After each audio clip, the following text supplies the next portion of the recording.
Hey, Twisted Listeners, I'm Cindy, And I'm Diva. and this is Twisted Listeners, a podcast about murder. And Liz.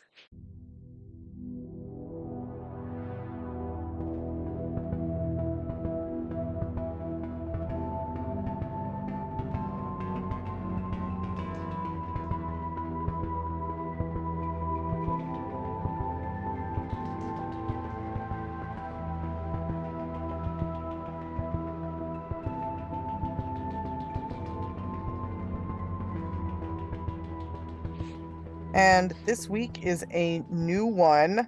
It's a new topic. It's freeway killers, which Yes. is kind of, I don't know, like it's not vague. We get to choose what that means, I think, I mean, they're all pretty consistently killers who dumped people off highways and preyed off of highways.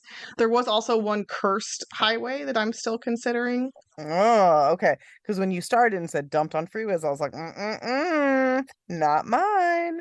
Not my first one Okay. anyway. So Well, dumped off of freeways or like adjacent. you'll Or people see. pick people up off of it. Well, anyway, there's a lot of people called freeway killers or like the I-5 whatever the fuck or like the Yeah, I-9 killer. Like anyone who gets a freeway in their title is also included, which is a weirdly very common thing for serial killers. it really And I is. also felt it was summary because everyone's like on freeways and road trips and Yeah, you know. hopefully not hitchhiking, hopefully not leaving their doors No. unlocked. But it happens. We don't have a screen on our front door, and like sometimes if it's cool enough, I don't want to spend the Ooh. money on having like, the air on. So I'll just open the door for a little while. And now that I don't have a dog anymore, I'm like, dude, I could straight get murdered. Like big time. Big time murder. So Oh no. I have to watch that now. The back one has like one of those like really nice security gates, that's like hardcore. It's like Dude, I hard would metal. never open your doors. Don't be like Cindy. I really would never. I also like to spend all my money on my air conditioning. It's one of my favorite things that I have. My So, AC is not very good, and like last year my bill was like $500. And I was like, this is oh, this is fucked up. really? Yes. Well, you have a bigger place than us too, I so it's do, more. and I pay all the It's water, doing more work. garbage and everything. So like my average bill Yeah, is like that's tough. 200. So it's hard. It's Yeah, hard. It's hard. my AC is like so cold and luxurious. It's like Yeah. icy. No, mine's old and It's shitty. magical. It's like it's still hot in my house until I go outside and then I feel hotter and then I come back in and it feels okay, but it's not by any means like like cold in my house ever.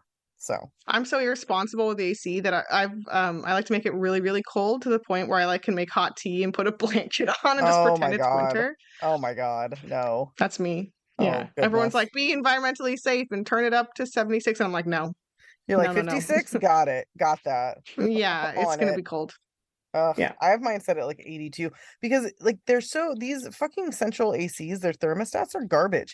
And like it will be like 70 degrees in my house and my thermostat's like it's 82 in your house. I'm like, it's not fucking 82 in my house, dude. I'm wearing a long sleeve shirt. Like, what the fuck? Mm, So anyway, the imperfections of modern technology. The fucking hashtag indeed. first world problems. Like, what a stupid thing to be mad about. But anyway, oh my God. Okay, let's do a quick couple of true crime things. Yeah, The I was gonna say, list. I think you have something to rant about really quick. Like, Oh God. I can't even yeah, think about that right now. My brain is dead. But uh Long Island serial killer, the Gilgo yeah, Beach that. murders, that motherfucker got Yes. caught. Mr. Rich White Man, Fancy architect. Oh architect, my God. Like it, and yeah. And I was watching the that's videos of him like on YouTube being a fancy architect boy, and I was like, oh my God, this is exactly the guy I thought it would be. Like yeah, yeah. type of dude. And the evidence against him is like there's Mm. like, dude, all his lawyers can do is like try to I don't even know what are they gonna do? Yeah. He's so It's fucked. exciting. It's It is exciting to see it come exciting. together because that was definitely one of the ones where you're like, oh, this is never going to get solved, or like, Yeah, so it's yeah, very exciting. When there's more out about it, we'll have to do a thorough Patreon like yeah. dissection. And there's also more Delphi stuff dropped this Oh week. yeah, a lot more, which That was really intense. We need to talk through that too.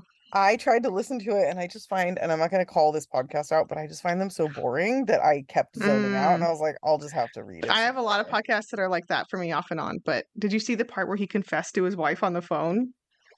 No, I motherfucking did not. What? He confessed to his wife on the phone, and she hasn't been back to visit him since. Oh my God. Yeah, dude. Oh It's my like God. I think it's like registered or something. I think that's an official thing that is being bandied about. Holy fuck. I'm so glad. Fuck that Yeah. guy. Those poor little girls. I fucking hate this shit. I hate this, but I'm so Yeah. glad that he's gonna be brought to justice. Especially because Michael motherfucking Turney, who I feel definitely did Oh, murder his stepdaughter Alyssa, was yeah, everyone found does. not guilty. He was motherfucking acquitted today. What Acquitted, yeah. the fuck? Not by a jury. He wasn't found not guilty by the jury. He was acquitted by the judge, He was right? acquitted by the judge. Yes. Yeah. Yes. Yeah. Which Ugh. like shouldn't. It's even worse. Oh, it makes me so mad. It's so Yeah, clear what happened. the jury thing would like make me less mad. Like the judge thing pisses me off. Yeah, they're like high-fiving each other, Huh. I'm sure. Being like Yeah. fucking ugh. Lastly, I want to talk about something that I, as a TikToker, have seen a lot of lately, that it has brought me a lot of Mm, joy, but also has brought me some thoughts. I don't know if you know this, Diva, but my favorite murder is mm. getting like dragged, On dragged TikTok. on TikTok so fucking hard. Oh, they catch up to that? Doing that? Yes, yes. Okay. They called out the teepee shirt. They called out Mm. just all of their like white woman bullshit. Mm-hmm. So many people are coming out and being like, this is terrible. But what I've I'm gonna check it out. noticed, it feeds your soul to a point. But then people start Okay. being like, if you're into true crime, like you're a bad person. And they start on this like superior thing. Like you can't enjoy true crime. This is people suffering. And Mm. it's like, that's really Right. cool that you think you're better than everybody. But in reality, like true crime is therapeutic, it's cathartic, it's knowledge. Like without true crime, like podcasts, um, Kristen Smart much. You know what I mean? Like there's so many like Mm-hmm. podcasters, Serial and Adnan Syed getting released. Like these people are out there making a huge difference. And some people are noting that. Like if you're actually, they even called out Crime Junkie, which like that to me, the No. people who are like Crime Junkie is great. I'm like, you don't know what you're talking about. You're just on a bandwagon right now No, trying no, to no. trash my favorite murder Hey, because Crime Junkie is super fucking problematic. I've been listening religiously to the coverage of the Kirsten Smart trial. Oh, you just mentioned that. Yeah. But yeah, but they were like the literally lawyers at the end were like, "Thank you to Chris Amber, to this Yeah. podcaster. Like, Yeah, you did so this." it's also a way for us as women who are scared all the time of going out at night of, being Mm-hmm. murdered to kind of take some of the power back. And I agree that like things need to be done in a certain way, but the kind of it's almost like virtue signaling in the true crime world. Like, well, unless you're helping solve Yeah. cases. And it's like getting the word out about missing and murdered Indigenous women, getting the word out about people whose Yeah. stories might not otherwise be told, unsolved cases. Like all of that helps. So I mean, there's lots of reasons to hate on them, but that would oh, not be where I 100%. would go with it. Exactly. That's too Yeah. much of a blanket statement that just shows ignorance, especially when they're like lauding Crime Junkie because they've solved a couple of cases. Is like they've also done some really shitty shit. So anyway, I feel comfortable coming out now and saying that I think my favorite murder is awful, super Mm-hmm. problematic, and just shitty people who just want to be famous. So that makes me really happy. But on the other hand, like you can't make everybody feel like shit because they enjoy true crime. Like that's just dumb. It's not real. Sure. Yeah. Okay, that's all I had to say. Okay. Should we get into the cases, I Let's guess? do it. All Yes. right. Get off the high horse, get into the case. All right. So I am doing the case of Adam Leroy Lane, otherwise known as the Highway Killer. So very vague. He's just the highway. Okay. We don't know what But that's highway. why he made the list because he's got the title. Yeah, it's not even a freeway. He's a highway. Like he's not, I feel Okay. like he's like not even enough respect to be a highway or a freeway killer. So this takes place in 2007. July 13th, 2007, around 4 a.m., Todd Ewalt was violently awakened while sleeping in his bed by 8 to 10 men carrying guns. Oh These my men God. screamed at Todd to put his hands in the air and then immediately handcuffed him. Todd was, of course, confused, but pretty quickly realized that these men were police. He also realized that his wife was not in bed next to him and that his son was also out of bed and in handcuffs. Todd and his son were both taken to the police station without any knowledge of why, and they were both put in separate rooms. And I would also like to mention that for the first 15 minutes or so, Todd was completely naked because he was sleeping in the nude, and they refused to answer any of his questions or even give him clothing. Oh About, my gosh. It's stressful. yes. About 2 hours after being taken to the station, Todd heard his 15-year-old son, who was a big, strong, happy kid, start to wail and cry. Moments later, Todd was told unceremoniously that his wife, Darlene, was dead. The police just came in and said, hey, by the way, your wife's dead. Okay. Yeah, dickheads. Darlene Ewalt was a 42-year-old mother of two who had been married to Todd since just after high school. The two had what people said was a great relationship. They had two children, one of whom was already grown and out of the house, and the other of whom obviously still lived at the house, was 15. Happy kid. Darlene had been found that night around 3 a.m. by her friends, Chet Gerhardt and his wife, who came over after hearing something very scary while on the phone with Darlene. Darlene had been Okay. on the phone with Chet discussing their upcoming vacation, which she was super excited about. Todd was like an early to bed, early to rise kind of guy. Darlene was a night owl. So he had gone to bed and she started this phone call after he went to sleep. And this is important for later, obviously. Okay. Anyway, Darlene had stepped out onto her back porch while on the phone so as not to disturb her husband or son and was happily chatting away, laughing, just having a great time with Chet. When suddenly, out of nowhere, he hears her very quietly say, "Oh my God, oh my God, oh my God, oh my God." And then the line goes quiet, but is not dead. There's just no more noise. Chet Okay. and That's so Chet, frightening. yes. So Chet and his wife are terrified. They come over as quickly as they can. They live in the neighborhood and they go around to the back of the house. The house is locked up. They don't know what's going on. And they find Darlene on the ground. And immediately they call police. They didn't wake up Todd or Darlene's son Nick because they were fucking in shock. And the reason they were in shock is because they had found Darlene dead on the ground, covered in blood, in a pool of blood, and she had been stabbed and her neck had been cut wide open. So somebody came up and Ugh. slit her throat and stabbed her and left her to die. Okay. Police quickly determined that whoever had killed her had come up from behind and slashed her throat before she even had a moment to know what had happened. And the oh Oh my my God. gods were whispered because she probably couldn't speak very loudly with her throat cut in the way that it was. Holy shit. Now she was on the phone while that happened, Yes, she was on the essentially. phone, Okay. standing on her Ugh. own back patio of her own fucking house when this happens. Wow. Yes, fucking horrifying.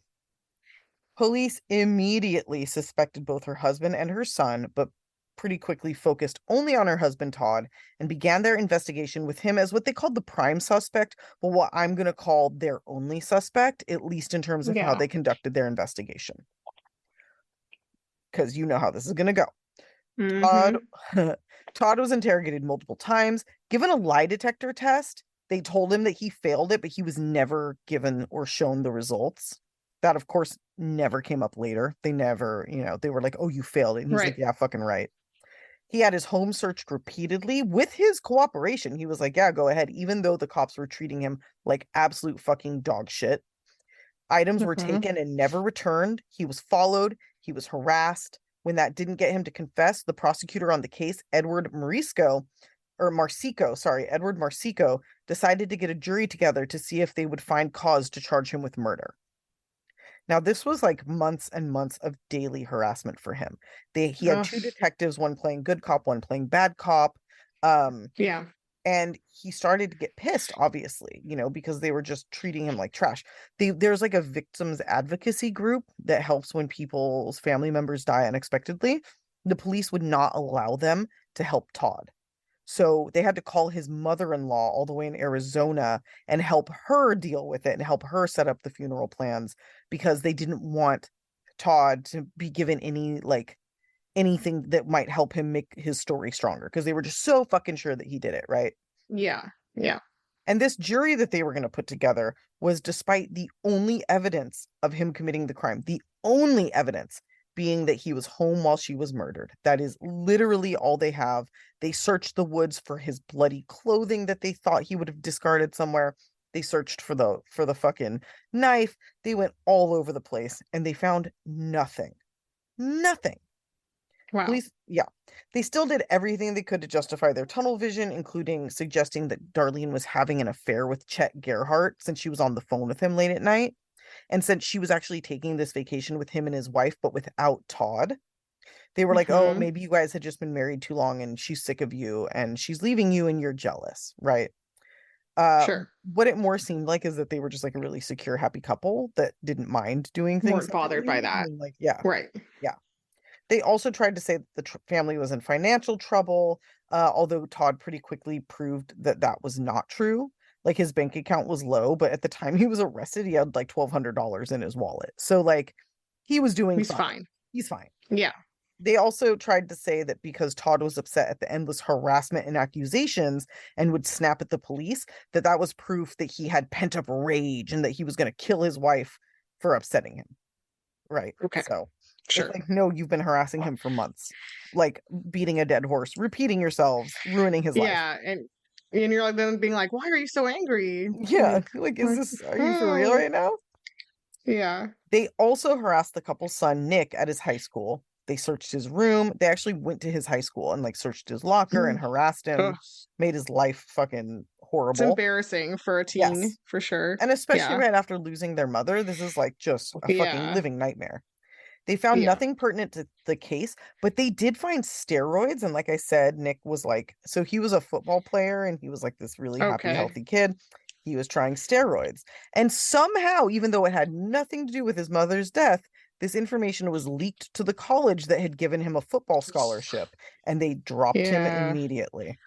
Oh my gosh. So they're just like going out of their way to fuck up this family, Yes. fuck with them. Like, oh, your fucking wife and mother was murdered. How can we make your life worse? Just typical punk Yes. ass bitch ass cop behavior. Like just Absolutely. disgusting. Now, I don't know if I mentioned this before, but this murder took place in Pennsylvania in West Hanover Township.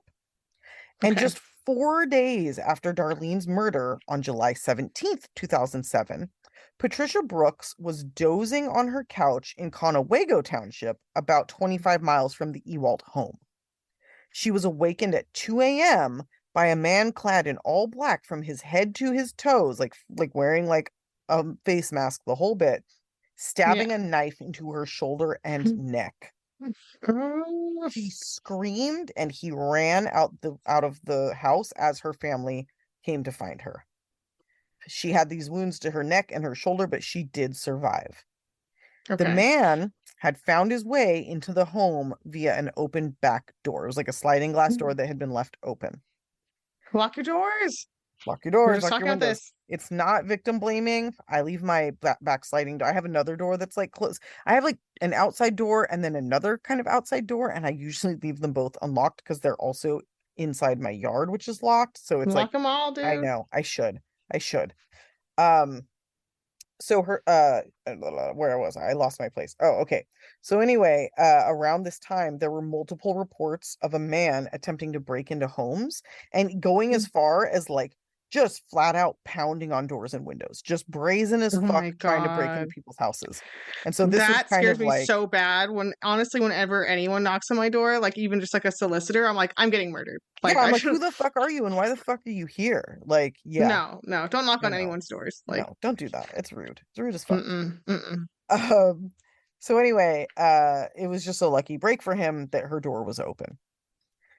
Now, one of the investigators, and maybe even a few police investigating Darlene's murder, thought that maybe there was a connection because it was 4 days later, 25 Yeah. miles apart, like a woman by herself attacked by stabbing to the neck and the shoulder. But the At their own idiot homes. at their own homes. But this Yeah. idiot prosecutor, Marsico, was hell bent on his theory, as they do that, you know how they are. Like they decide there can be irrefutable DNA evidence that somebody was innocent, and they'll still say, well, I think they did it because they just have to double down because they're the worst people alive. So he said, no way, drop that line of investigation. You're wrong. Oh my So they did God. not pursue this. 24 hours after this attack on Patricia Brooks, police who had this man's description and that of what he was wearing, including black gloves, found a black glove near the freeway where Patricia's family lived. Did I also mention that Darlene lived near a freeway and that both families lived near a truck Mm. stop? There's the freeway. Yep, and there's There it is. another link. They both lived near the freeway and near a truck stop. Okay. When police found the glove, They did nothing with it for like 8 months and Amazing. instead continued to harass Todd and his family. Amazing. Then on July 29th, so 12 days later, 38-year-old Monica Massaro, who lived alone in New Jersey, was murdered while sleeping on her couch in her home, which she had recently bought. She decided to not go out that night despite having plans and despite being a pretty social person in general. She'd wanted to stay home because she'd kind of just recently bought this home and she was pretty proud to have been able to do that on her own.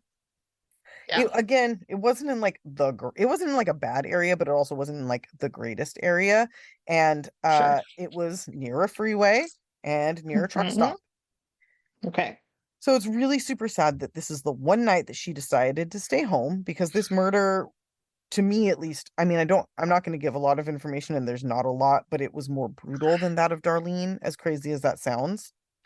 Monica had been stabbed and incapacitated while downstairs, but then taken upstairs by her murderer before being killed in her bedroom.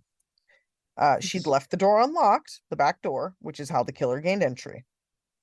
So, not good. Terrible. Also, another woman, another knife attack, another murder, the whole thing. Because this happened in New Jersey, even though there were these similarities, nobody seemed to even notice that it happened in Pennsylvania. They simply were not paying attention. They were so focused on Amazing. Todd. Yep. And the very next Hmm. night, this killer struck again. This time, he made his way to Chelmsford, Massachusetts. Why couldn't I say Massachusetts? Massachusetts, where I just haven't said it in a while. My mouth was like, what are you doing? Where he slipped into the McDonough family home, where parents Jeannie and Kevin lived with their two teens, Shay, their daughter, and a son. The family lived near the freeway and also near a truck stop. Shay had come home around midnight and left the back door open for her brother, thinking he was still out, not knowing that he was actually staying the night with a friend. So she left the Okay. back door open for him as a favor to her brother. She was asleep in her bedroom when she suddenly felt a hand on her mouth and a knife at her throat, and a large man, all in black, head to toe, tell her that if she made a sound, he would kill her. It's terrifying. Shay somehow managed to make just enough noise to wake her parents up, and they came running into her room. Her father, Kevin, tackled the man, pushing him off of That's dope. Shay, while Jeannie grabbed the 15-inch hunting knife with her bare hands. That is dope. I know, she later said she didn't even feel the blade cut into her hands. She was so focused on saving her daughter, which is great. Yeah. But here's the thing. If all three of these people were murdered, it wouldn't have been their fault. It's awesome that they were able to subdue this man, but had it gone another way, Yeah. it's great they did But this. that's like what most people would do is try everything they could. Yeah. So, And some people freeze and other people aren't just don't get yeah, lucky. There was as much luck at play here as anything else. for sure. For sure. And the back door thing is also extra scary to me. Like, not that I'm victim blaming front door open people, but I mean, like, I am a little. But like the back door is like that's so common, especially if you live in an area where you think is safe.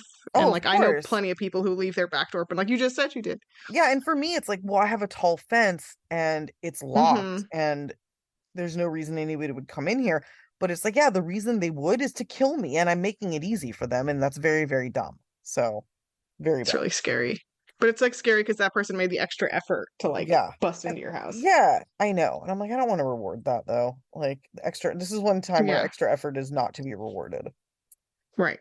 Anyway, so Kevin and Jeannie are able to subdue this motherfucker while Shay calls the police. When this man is arrested, he was found to have the following. And I'm listing this because it's interesting, but you're also going to know why I bring this up. Okay. Terrifyingly, he had 3 knives, he had a choke wire, but he also had a martial arts throwing star. Oh, there it is. Big Okay. samurai sword energy right there. Like, Mm-hmm. why do you Oh have a yeah. throwing star?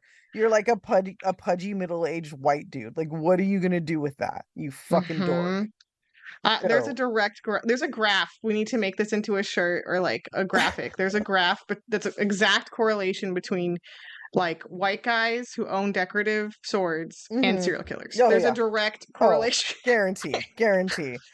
I went to Yeah. school for public policy, man. I can put that shit together. Like I can figure it out. Mm-hmm. That's we someone do that study. It's So true. ridiculous.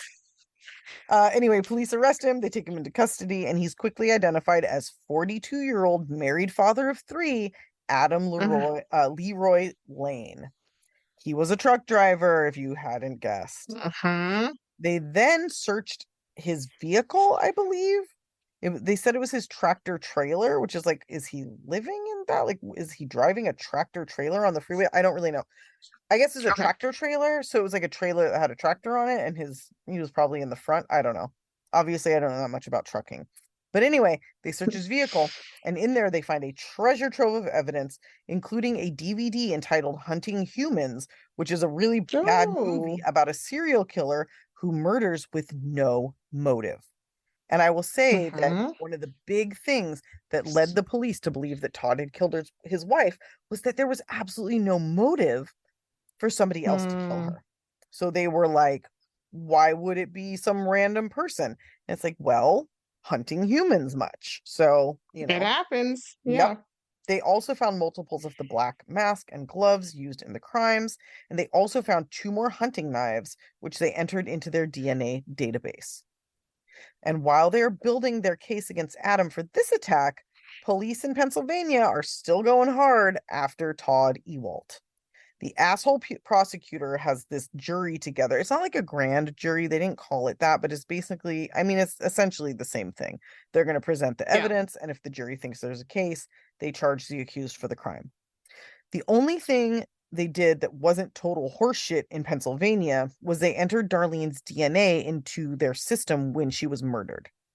And after a few more months of literal hell for Todd and his family, straight up like days before they're going to do this jury thing, a match comes Hmm. up tying one of the hunting knives of Adam Leroy Lane to the murder of Darlene Ewalt. So Hmm. There it is. finally, Todd Slam dunk. is exonerated. I mean, not even exonerated because he didn't go to prison, but like they finally leave him Right. alone.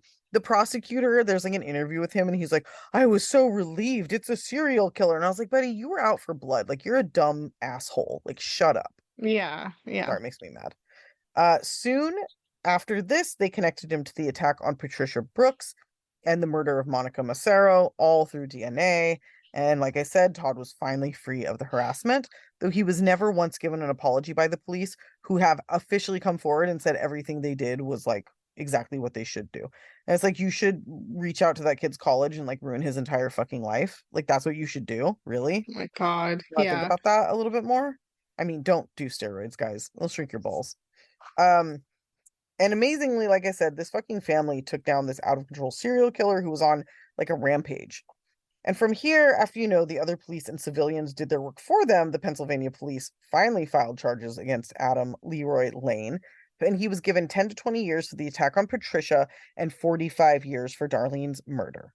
He was also given life and some other time for Monica's murder and for the attack on Shay. Police have Okay. now gone through and traced his truck routes as much as possible, looking for other victims, but it really seems like it all started and ended in July of 2007. And the fact that he Wow. had that DVD on his person makes me think that like something just kind of inspired him. Yeah. Just to go But on a random spree yeah, one summer. yeah. And he's obviously not careful about it. So if he had killed other No. people, I really think they would have found their DNA on the weapons that he Right. had. I really Yeah. do think this was the beginning. He was doing like a Night Stalker home invasion, like just Yeah, wild and crazy exactly. thing. So Exactly. yeah. So he pled guilty in Pennsylvania to avoid the death penalty, but has otherwise not cooperated at all. And like in the court, he's like smiling at Darlene's family and Mm-hmm. just he's a Ugh. complete fucking piece of shit. And it's also like Yeah. there's no mention of his family, there's no mention of like them coming to see him or, like, Interesting. yeah. Anyway, so that's the story of that motherfucker. And also Wow. the really sad shit that happened to the Ewalt family. Their mom and, like the matriarch of the family is murdered and then they're fucking tortured and tormented by the police. So really, really fucking good job, guys. And I just was like, as you were talking, I was looking at Adam Leroy Lane's astrological chart, which someone did. Hmm. And he is Leo with Leo rising, which is horrible. So, Oh, wow. Okay. So maybe that's so why. he's like, he's very full of himself, I think. For a man, too, that's like, means he's Ooh. probably full of himself. Wow. Yeah. Fuck him. He Yeah. thinks he's so Yeah. cool. That's what it is. He's throwing. He's a Yeah. white guy with a Yeah. throwing star. What do you Got a want? throwing star. That's it. You Says know, it all. that's He's a all you Leo. need to, that's all you Leo need to with know. a throwing star. Yes. So bad. Sorry to our Leos. I have some Leos in my life that I really, really love. So it's not I that. think you're a Leo rising, actually, yourself. That makes sense. That makes a I lot think of you are. sense. I'm Yeah. That makes a lot of sense. It's where you get I your fire and your spice. I was gonna say I'm fucking crazy, so like yeah, I could see that. I could see that for sure. No offense again to Yeah. Leos. I am with you. Anyway, what are you doing? Okay. I'm going to do a big, beefy, long serial killer. So here we are. I wanted to do one of these like top guys because when I was looking at most prolific serial killers, like there was like 4 freeway killers, and I saved them for this. I So mean, this it's is an one of easy those way to guys. get in and out, you know? It's an easy way to do the Yeah, job. So, I all will right. give a disclaimer that I really wanted to do William Bonin, but that is an insanely in-depth case, and I think I'm going to save that for a Patreon because it's not possible to Okay. condense. It's very long. So, All right. but anyway, this is the case I did do. It's Larry Eyler, the interstate killer. He also goes Oh, by Freeway Killer. okay. I Yep. didn't know anything about this guy. I feel like it kind of slipped through the cracks as a lesser known serial killer. Mm-hmm. Um, but he's very Dahmery. That's just Okay. my spoiler alert. Mm-hmm. He's giving notes of Dahmer. This all happening from 1982 to 84, so it's a pretty tight Ooh. time frame here Yeah. between the Illinois and Indiana along some major freeways. Mm-hmm. And I am not going to even go over every single murder because, as I already alluded to, he's very prolific, and I do Yeah. not have time. But All I will right. do as many as I can Mm-hmm. to give you a sense of how horrific this guy is. Okay. So, born December 21st, 1952. There's a little Capricorn Sagittarius cusp there. Larry Eyler had a rough childhood. Really rough. He grew up with an alcoholic and abusive father, followed by a series of 3 very abusive stepfathers. Like his mom just kept picking winners, Mm-hmm. which as we discussed, is a pattern, right? The Yeah. picking abusers. Yep. And we're not blaming his And mother. It's just an no, unfortunate, fucked up it's thing that just what happens. happened. Yep. Yeah, and his mom was constantly working multiple jobs to support them, so he was left alone with these fuckers who basically tortured him. It's That not like sucks. even a regular level of domestic abuse. Like they were scalding him with boiling water, they were doing water torture to him, holding his head underwater. So that's how he grew Holy up, was just fuck. like in a Abu fucking Ghraib like environment. Yeah. He's like Guantanamo style. That's fucking Mm-hmm. horrifying. Fucking Yeah, horrifying. exactly. He was already so troubled and having so many issues by age 10 that he was evaluated psychologically, and a psychologist said he shouldn't live with any of you, with you mom or you stepdad. So at age 12, he left to go live at a Catholic boys' home, which I didn't read any details about, but I'm very much betting that was not helpful. Yeah, I'm feeling like he Um, just went like out of the frying pan and into the fire with that one. Like that's yeah, bad. doesn't sound helpful. He No. continued to have issues. He dropped out of high school, he dropped out of college, and as a young man, throughout this tale I'm going to tell you about, he was working Hmm. as a house painter and also working at a liquor store. So that's what Okay. he does professionally. He was also gay, but he apparently struggled tremendously with self-hatred around this. His family is Mm, like kind of accepting, so it's not from any like parental thing, it's from himself. okay. He has a lot of self-hatred and kind of is like half out but not really, Hmm. but he is like in his private life fully immersed in the gay community of Indianapolis where he's at, particularly into BDSM and like leather, stuff. Hmm. But throughout this whole thing, I'm not going to bother getting into it because I don't think it adds much, but he does have Hmm. like a quasi-serious boyfriend that he has like kind of a complicated relationship with. He's like seeing a married guy as well for a while too. So there's like he has relationships this whole time. Okay. Yeah, yeah. Um, he also has casual hookups. However, some of these casual hookups apparently also involved Larry cutting or bludgeoning his partners against their will. Hmm. So taking the BDSM to a non-consensual place, and they weren't like loving it. Uh-huh. So that's just a little bit of what Larry's into. Okay. in before I get right to the murders here, because there's so Yeah. many. Okay. So You're painting a October, picture, as you say. yeah, yeah. So October to November, in these 2 months of 1982, Larry killed four different teen boys and young men. We're just jumping right in here. Okay.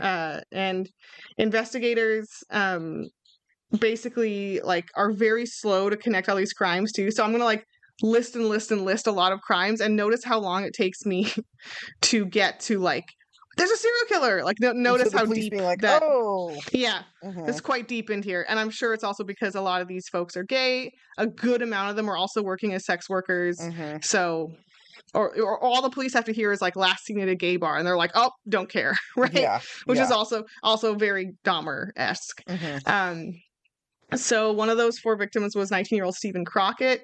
He was found in a cornfield and was beaten and stabbed 32 times. Jesus. He had been stabbed 4 times in the head. Okay. And in just as we go along, I'm going to unfold a little bit more and more about his MO, which is very specific and very haunting. Ugh. But it's very centered around stabbing. He loves to stab. Okay. So we are doing two like stabby people today. Yeah, that's Yeah. true. Yes, that's Ugh, very true. gross. Stab happy. Yes.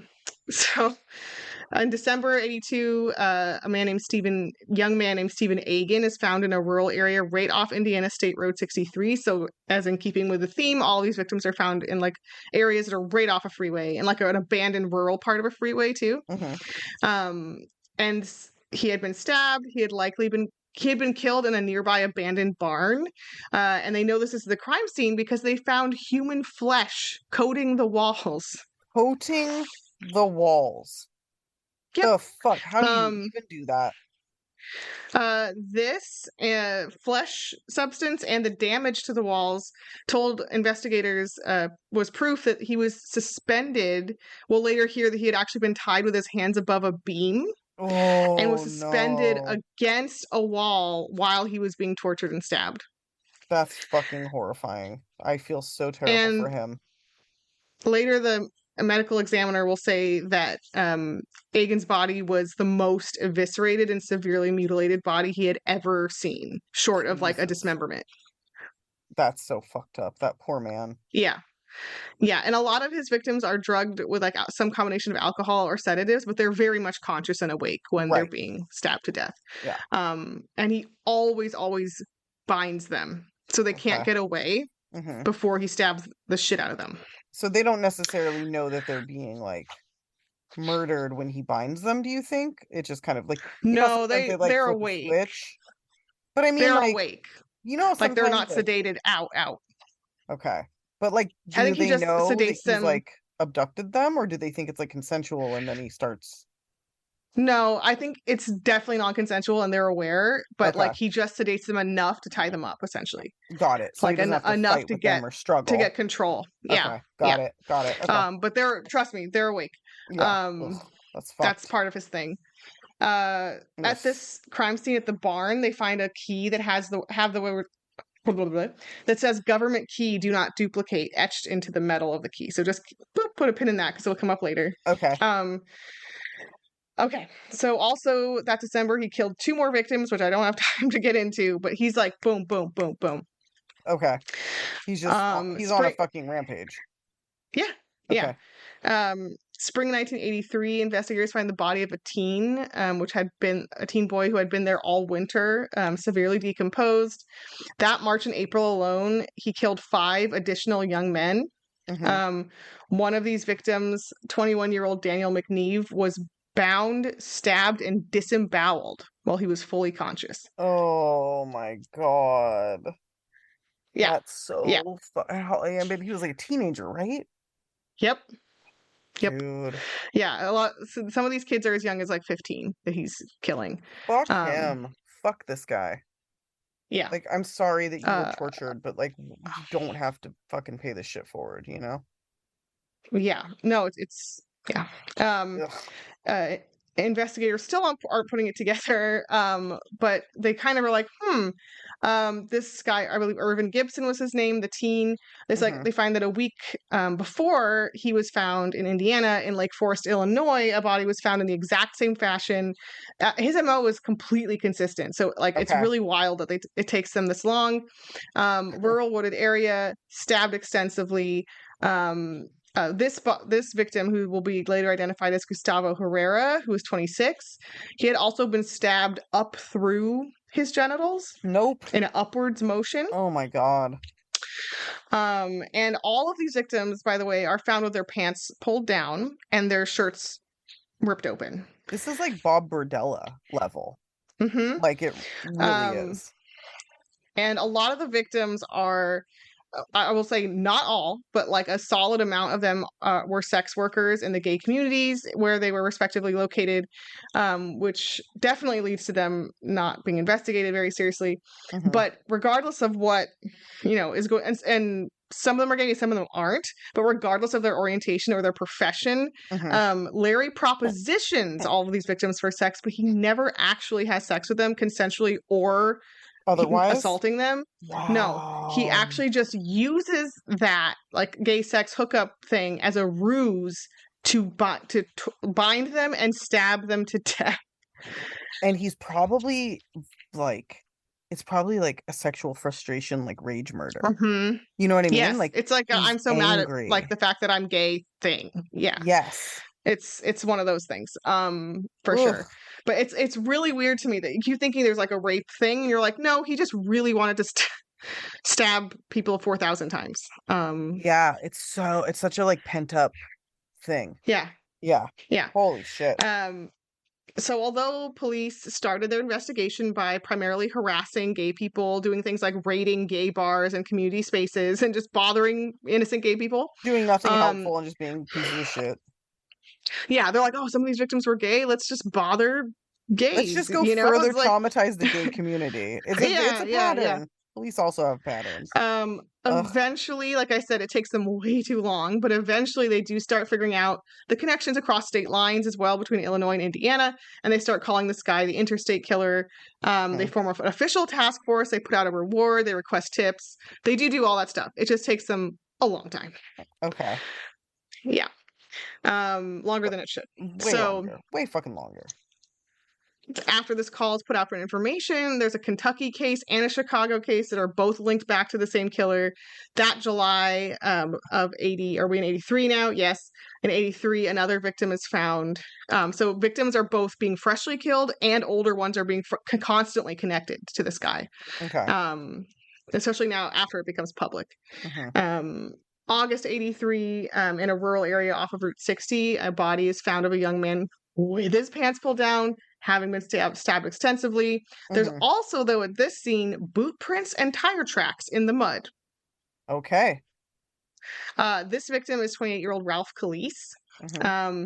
And this is like, evidence, right?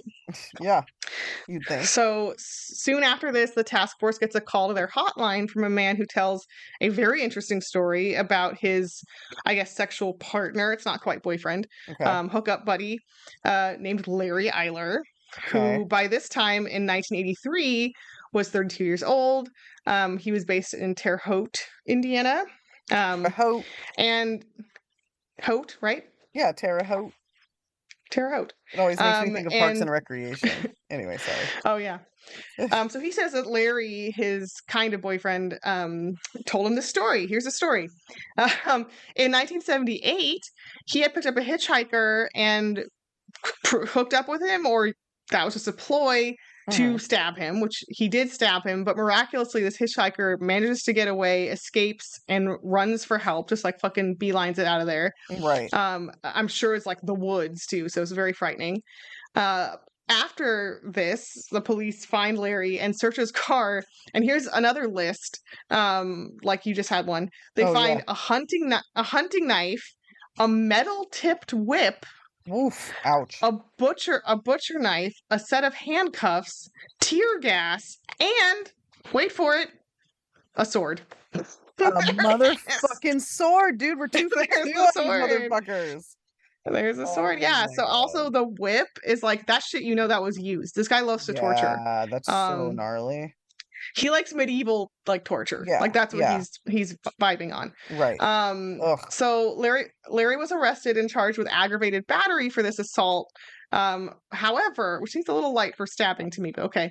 yeah, Um, yeah. but the victim actually ended up dropping the charges. I read in one place that it was because he didn't want to be outed as gay. Oh, I'm However, the sure. official record also states that Eyler's lawyers paid him off to drop the charges. Oh, I could see that. Okay, yeah, Yeah, yeah. okay, So maybe a little bit of both. yeah. So authorities looked into Larry further and find this 1978 incident, which was still on the kind of the records, and they find that he frequently drove along all these freeways. The area, the map lines up with places he likes to hang out Mm-hmm. of this killer. And as Larry begins to get on the radar as a potential suspect, they don't bring him in right away. They're very casual about it. But in September 1983, a cop sees him and a hitchhiker kind of getting Uh-oh. back into his truck from like the Mm-hmm. woods. They basically don't arrest. I think they they arrest him for like soliciting. Although it's Mm-hmm. unclear to me because this guy I don't think is a sex worker. So like I'm not sure why a gay hookup on the side of the road is illegal, other than just homophobia. Well, you're not allowed to have sex in public. I mean, That's that's true, indecent right? exposure and But probably they some said other shit. soliciting though, which to me that implies it's a sex work If thing. there wasn't any Um, money that exchanged hands, then like, yeah, you can't then really. it's not. Right. Yeah, You can no. say like indecent exposure or something. But anyway, Yeah. so they pull him over for that. Cops don't like it. They find search his truck again, find handcuffs, boots, a rope, and a bloody knife that's not There even it been washed is. Okay. freshly Yep. for murdering. Mm-hmm. They also take an impression of his truck's tires. They question him on these, soliciting charges. They ask him about the murders and like because he's kind of on the radar for this, but he's very chill and casual. He's cooperative, but he denies being involved. He plays it Mm-hmm. very, very cool. Uh-huh. He's released, and I cannot believe the fucking audacity of this motherfucker. Larry Eyler's lawyer begins a civil lawsuit against the detectives for harassing him and questioning him as a suspect in the murders. Wait, what? Yeah, he's the serial killer, but he gets his lawyer to file a fucking civil lawsuit for how they harassed him by talking to him one time. Oh my God. Actually, the next Patreon I'm covering the dude does like Like, really similar shit, which is so funny because I this was like, is why does that sound caucasity. familiar? This is Yeah. caucasity. Like, how dare Yeah. you inconvenience me one afternoon? Like, I Yeah. am literally going to sue you. That's also Um, like a big red flag. You know what I'm saying? mhm. Like that's a big fucking red flag. Yeah, I read that like 5 times and I'm like, that is very silly, Like, did it sir. work? Like, well, we'll get to it. I mean, I don't Okay. know the exact results of that, but he has good lawyers, clearly. Yeah. Um, so in September, 2 more victims were linked to him. In October '83, the torso of 18-year-old Eric Hansen's dismembered body is found in a plastic bag. He had been dismembered with a hacksaw and drained of blood. It's Mm-hmm. another thing he likes to do sometimes. That October, also a burial ground was found with 4 more decomposing bodies that Larry had killed. Again, they're just Ugh. stacking the fuck up. Yeah. In that October as well, it's a busy month. The blood that was found on his boots and knife that they tested from the car came back as a match for the blood of Ralph Calise. There it is. Interesting. Mm-hmm. Who was killed in August of '83, just a few months prior, or right before that traffic stop, right? There you go. Or soliciting stop, whatever you want to call Mm-hmm. it. Mm-hmm. They also took a cast of his tire tread when they pulled him over, and that was Right. found to match as well. Did they check his Um, boots? yeah. So yeah, sorry. So the boots matched, the tire tread matched, and the Okay. blood matched. Okay. Everything matched. So he's arrested and charged for Ralph's murder. And Larry, unbelievably, is very vocal in the press about how innocent he is and how he's being wrongly harassed, Oh, totally. which is amazing. And Amazingly this is fucking stupid. get ready for the best part of this case. Larry Eyler's lawyer manages to get all of that evidence I just described deemed inadmissible. How? Did this guy make a lot of money somehow? Like that he could pay these good No, he lawyers? was Like a what the liquor fuck? store employee. I don't Jesus know, Christ. I think his family helped him out. I'm not sure if his They family must was rich. have, It doesn't yeah. sound like they were. It doesn't sound like they were. It's so But he crazy. definitely had supporters through all of this. Mm-hmm. Um, God But yeah, damn. so they get it deemed inadmissible because, and this is kind of smart, the way they collected evidence, they said was illegal because the entire stop was not merited, was not valid. Because it was soliciting Which instead of just like lewd and or what? lascivious Yeah, acts or it whatever the sounds fuck. like that's kind of legit. Actually, I hate to say it. Yeah, I do too. Um, Ugh, that's yeah. annoying. So he is released in February 1984. What the motherfuck? Are you fucking kidding me? They're Because just they like, have, deuces, dude, good luck. yep, because all of their evidence is dismissed. And all the time, while he's in custody, by the way, they find 2 more bodies of his from before he Oh went my into custody. God. Boop, boop, boop, boop. Fast forward to later in the year, to fall 1984. A janitor finds the body of, you thought Larry was done. He's not done. He A can't janitor stop. finds the body, no, of 16-year-old Danny Bridges. That's Um, fucked. Danny had unfortunately been being exploited or going through hard times and was working as a sex worker as a teenager That's not in the okay. area. Yeah. No. He had been dismembered and drained of blood and placed in trash bags and found in a dumpster. Jesus Um, Christ. it's later found that he was tied to a chair, awake, alive, and tortured and stabbed to death, Wow. That's as great. Larry does. Yeah. Yeah. 16-year-old. Yeah. So a janitor actually identifies the guy who finds the bags actually says, I think this is why he looks into them, because Mhm. he later to the cops identifies the man who put the bags in the trash by the apartment where he lives. So he's like, this motherfucker lives in this apartment and he Yeah. is putting trash in this other dumpster for this other building he does not fucking live in. And this janitor works for the other building and he takes it very personally. He's like, So a he actually petty went up. janitor is who cracked Yes. this case. I love that. Yes. I love And that he so actually much. he went up to Larry and called him out and was like, this is not your fucking dumpster. Why are you putting trash in this dumpster, right? What are you doing? And That's Larry said, fucking I'm just great. getting rid of some shit from my apartment. That's what he said. Wow. Okay. I love that. But this petty janitor was like, I'm ready for you. I know who this fucker is, right? So they go to Larry's apartment on the janitor's tip, and they find Danny Bridges' blood everywhere. There we Like go. God. the luminol testy thing, right? It's like boop, boop, boop, boop, like the Yeah. cliche. Yeah. It specifically shows, the patterns show that he had been dragged down the hallway, his body, and was clearly dismembered in the bathtub. The whole Oof. bathroom was just like soaked in blood. Yeah. And there was also a hacksaw in the apartment that exactly matched the serration Lovely. marks from the dismembered body. And I hate the thought of serration in a Yeah. hacksaw. That's horrifying. Like, So how obviously can you Larry's do that? I'm sorry. Like, how can you do yeah, that? I have trouble like cutting up yeah, chicken. yeah. Like, it's the most Ugh. insane thing that people can just do this shit. Yeah. Like, it really freaks me Yeah. out. Okay. Sorry, go ahead. He dismembered quite a few people too. It's pretty common for Yeah. him. So Larry Eyler was promptly arrested. He's charged with first-degree murder for Danny Bridges. Did I say Danny? I think it's Danny Bridges. Yeah. Yeah. Or did I say Larry? No, Danny Bridges. I called him Larry because we're talking about Larry. So Yeah, yeah. Danny Bridges, 1986. Boop, boop, boop, boop. His trial begins. The defense, again, they keep on at it. They hilariously argue that there's like zero evidence, Yeah, which I'm like, totally. okay. They Okay. say just because he disposed of those trash bags doesn't mean that he killed the victim. And I'm like, they were trying to set up that someone else did it and he was just disposing of the trash bags. And I'm like, okay, sure. Someone else did it in Um, his apartment and then he mhm. disposed of the trash bags, Yeah. but he didn't actually do it. But the person who did Yeah. it couldn't be bothered to throw it out, so he did. Like, come on, guys. Yes. You did way better the first time. There's also no evidence. I love this one, so I had to include it. There's a lot of other stupid things they say, but this one's golden. They said that there's no evidence that Danny Bridges didn't enter voluntarily. And I'm like, okay, here's the thing. He might have as like a sex work ruse, because that's what Larry did, right? Like But what he the might have fuck does that entered have to do with? he could have entered voluntarily, but the blood tells us he did not leave. So like Yeah, I don't I mean, understand that.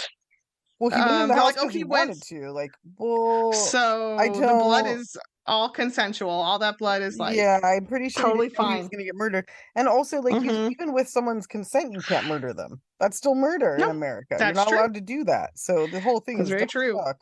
Oh my God. Um, So he's found guilty of Danny Bridges' murder, and he gets the death penalty. Mm. Um, in 1990, about 4 years after his first conviction, authorities in Indiana connect that key that was found at the Stephen Agin crime scene with Larry, who worked at that time at a government agency. I guess I didn't specify which, but they literally go to his old office where he worked at that time and put the key in and match it Hmm. up. It opens his office. Wow. Okay. Come on. And by What the are they way, going to say they about had that? they had this key, by the way, for a long ass time since his Not first surprising. arrest in the Ralph Calise case, but it took them until after his conviction to like To use it. start testing the key. Yeah, they're smart. Um, yeah. So Larry ultimately confesses to the Stephen Agin murder rather than go through another trial, and he gets another 60 years to life from Indiana. Nice. Okay.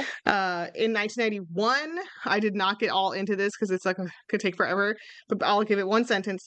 A guy named Robert Little went to trial for allegedly being Larry's accomplice in just the Stephen Agin murder, not like the whole series. Huh. But he's ultimately acquitted, and after reading through all the stuff on it, I kind of feel like he actually didn't do it. Didn't do it. They were just friends or something. Because he was a friend and a witness who testified against Larry, and people say that this was Larry's way of like getting Trying petty to get revenge back on to him, him. get Hmm. back at him. Yeah, that makes sense. Yeah, I but can there see is some that. suspicion around him because Larry just like said he helped me, but also the stuff that Larry said he did kind of sounds like bullshit. Like it sounds Okay. like kind of fanciful. That's just my It's take. just I don't know, reaching. but Yeah. Okay. yeah. Either way, Larry's our main guy here. Yeah, for sure. In 4 years or boop, boop, boop, boop, 8 years, yeah, or I guess 8 years after he's convicted in 1994, Larry Eyler actually died while in prison in Illinois of AIDS-related complications. So Oh. he died pretty young. Mm-hmm. Um, Shortly after his death, this is fucking wild to me for a guy whose like legal team and himself tried to like fight shit and like create so much like nonsense around his innocence. Mm-hmm.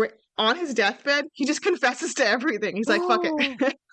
Yeah. Wow, it's so crazy when Hmm. people do that. It's even crazier to me when people don't do that because it's like, Yeah. yo, this is your last chance. But like some people are such narcissists or such like But it psychos or reminded me of Ted whatever. But Bundy too, because Ted Bundy also tried to put up that he did the whole trial, right? He tried to like mm-hmm. pretend he was innocent forever, and kind of right at the end, he also had a moment of like, I what? did it.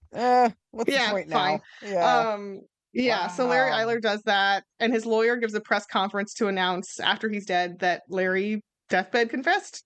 And So he like, but he did only confess to 21 murders, and it's thought he killed more. okay, that's weird to So do he like a kind of half-assed deathbed confession. half-assed deathbed confession. I don't know if it's that he can't remember or if that's just the ones that they had him already suspected on, and so he just went down the list and was He's like, like, "Yep, yeah, yep, those yep, are yep, yep, yep, yep." fine. Yeah, he Yeah, could have been kind of I out of did. it too. He probably wasn't feeling great, That's true. obviously. Yeah, who knows? But that's what Yeah. he said. But the official count is definitely 21 plus. Okay. It's not decided that that was it. Wow, that's a lot of And fucking people, man. I didn't do the math, but I feel like I listed in numerically more than 21. I know, you did Um, a lot. And what's crazy, it was yeah, such a short period of time, really. very short. He was going a couple of months, pretty That's much. fucking wild. Yeah, and that's pretty much it. My last note is that some victims are actually still in the process of being identified. There's four total still unidentified of his victims, and there were six, but two of them were identified in 2021 using genetic genealogy. Wow, that's great. So Hopefully their families got just, closure. yeah, but just like with a lot of these serial killers too, I think especially ones that preyed on like vulnerable sex workers and stuff, Yeah, like it's always still ongoing. They're still figuring it out. They're still identifying people. So yeah. Fuck, dude, what a yeah, wild case. yeah, Larry Eyler. Yes. Just can't get over the tying people to things and then Yeah, stabbing them extensively, slowly that's so like crazy. that. That's a little haunting. It's too much. It's way too fucking much. Yeah, Ugh. a lot of Jesus. stabbing. Oh, yeah, okay. Well, there's part one. Also, just to jump back into like what we were talking about in the beginning, one other true crime thing is police finally fucking admitted that there was a serial killer in the Portland area after denying it when four Oh, I women didn't know turned about up this. dead all in like a very short time frame. Yeah, they have a guy in custody who they think did it. So there's another one to look at, you guys. I've been Okay. following it kind of like loosely, but yeah, serial killer in the Portland, Oregon area. Another Pacific Northwest Wow. murder. Yeah, or set of four Yeah. murders at least. Anyway, those are fucked up ass stories. We have more Hmm. coming, but I told you, mine is not really, they're not on the freeway. They weren't on the freeway. They're just like But they're near. accessible by the freeway via a truck stop. Yeah, but I like that one. He's still using the freeway. Oh, for sure. Absolutely. Yeah. Yeah, into his favor. Yeah. Yes. I like that one though, because it was a little more ambiguous. But anyway, guys, thanks for listening. Please like, rate, review. I see the reviews coming in. We love you. Thank you. Hit us on Yay. Spotify. Tell your friends. Join us on Patreon. Join us on Instagram. And until the next half, Stay. off our Please. list. Ciao. Bye. Ciao.